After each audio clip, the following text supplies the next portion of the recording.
Whether you're updating a space in your home or just like to be inspired, scrolling through pretty pictures on Instagram, it's good. It can only take you so far, though. At some point, most good design requires a talented eye. So every month, Studio 5 provides free design resources to one very lucky viewer. Designer Lauren Oviatt is the mastermind behind our Dial a Designer series, which is hugely popular, and we know why. Free design from you. Design advice? I say yes. I say yes.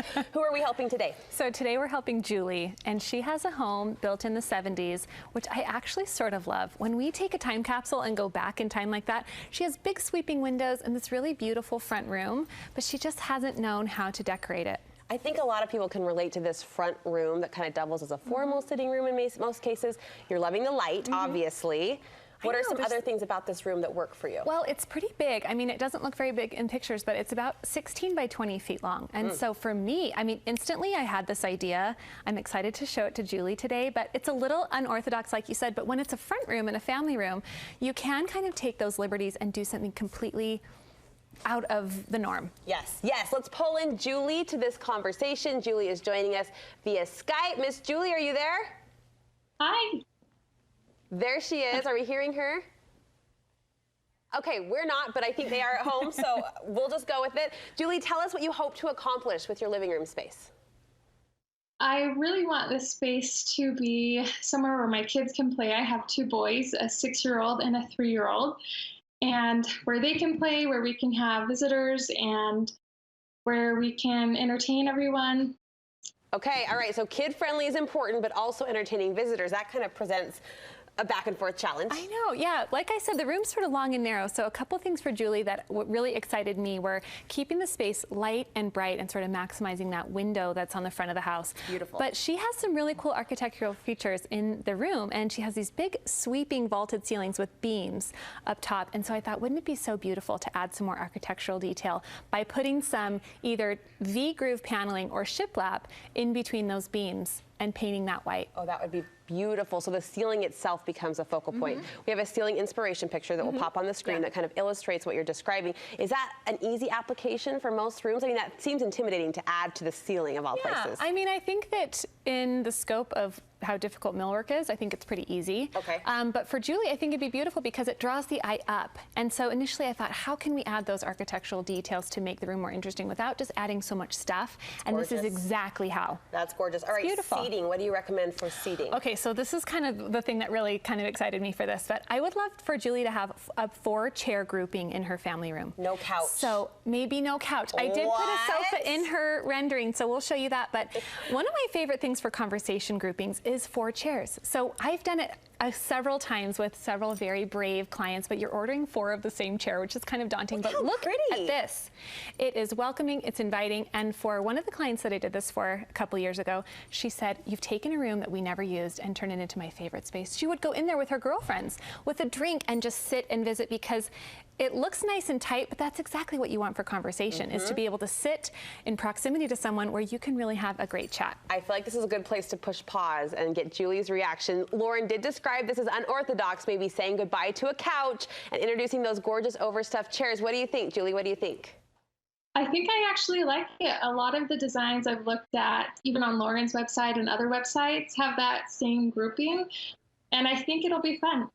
You're up for it. She's up for it. You've got a good client in her as well. Okay, moving forward, there's a fireplace there. That's a cool fixture in a room like this. I know Julie had some specific questions about what to do with that. What's your take? Yeah, well, you know, this day and age with TVs and things, there's just no getting around it. So I really think that Julie should put her TV over the fireplace, and then to draw the eye back, maybe take, and to soften that TV on the wall, maybe just paint that wall a little bit of a softer color, like a Chelsea gray or something that's just beautiful. It doesn't have to be dark. It doesn't have to be navy or black or anything like that. But a contrast. Just something to contrast. And if the brick gets a little treatment of a whitewash, just to again soften that and make it feel architectural and beautiful and considered, I think that it would be just beautiful. How do you know? A lot of people, I think, have the same question Julie does in regard to a fireplace. How do you know if a whitewash will really work with the brick, with the texture, with the overall design? I think that's tempting for a lot of people to whiten up and lighten up the fireplace. Does it always work well? I think yes. Yeah? Because most of the time brick has that really strong either terracotta color or, in Julie's case, kind of a gray white color.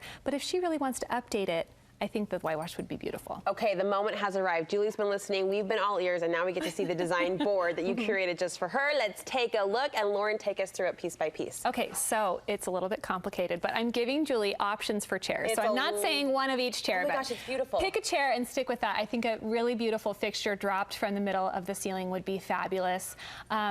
On one side, instead of doing like an entry table for you, Julie, I selected a sofa table, which you'll just put on that long wall across from the windows. And what that creates is a moment to ground it and to sort of balance off the windows with a really large piece of art. With that table, Yeah. where should it fall in regard to the window from a height perspective? So it's going to sit on the other wall from the window. Oh, gotcha. So right in the middle. And Okay. then to put a big, Julie said she kind of struggled with gallery wall. This is a diptych. So it's a picture that's sort of cut in half and framed. You could do a triptych, which is 3. But I think just something big, beautiful. And the bigger the photos that you hang on the wall, the easier your gallery wall becomes, right? Because they take up space. Right, because you make that statement. So I think a beautiful rug with some really dynamic pattern and color would really help to soften the space acoustically, but also give her that kind of punch and that personality that the room needs. We have a round coffee table, a couple options there, but really it doesn't need a lot. And if Julie feels like she still needs just one more thing, I think a tree in that left corner by the window would be gorgeous. There's always something about your design that strikes me and surprises me, which is one of the things I love about your style. In this particular case, it's the soft blues with the strong blacks and the navies. That totally works here. Why? Yeah, well, I think because we take into consideration how those things relate. So we do have a strong rug, and then we're sort of picking up that blue, accents on the sofa table, maybe a little stripe at the bottom of the chair. But yeah, repetition is really key in a successful room. All right, I'm smitten, Julie. I want to come hang out in your living room any day now, so we want your feedback. You were looking at that design board with us. What do you think? I love it. She picked the great colors that I love. It just coordinates so well. It just looks really well. Looks really good. That will serve as your room guide, kind of your shopping list in the months and years to come. Will you follow up with us when you start to add pieces in? We'd love to see how it plays out. Of course. All right, Yes. Julie, thank you so much. That was fun. We learned along too, so that was fun Great. for us as well. And if people want more design advice from you, or if they want your help on their individual spaces, how can they get in touch? Yeah, well, I'm on Instagram, of course, like a few times a week. I try not to be on there too much, but just Lauren Oviatt. And then I do have a new website, which I've launched with my new company. And it's just been great to relate with the viewers and really to kind of delve into that day-to-day, you know, live how we want to live kind of feeling. And that's what I'm really all about. Your website, LaurenOviatt.com. We'll link you over from the Studio 5 website too. That was fun. We Thank learned you. again. Thank you so much.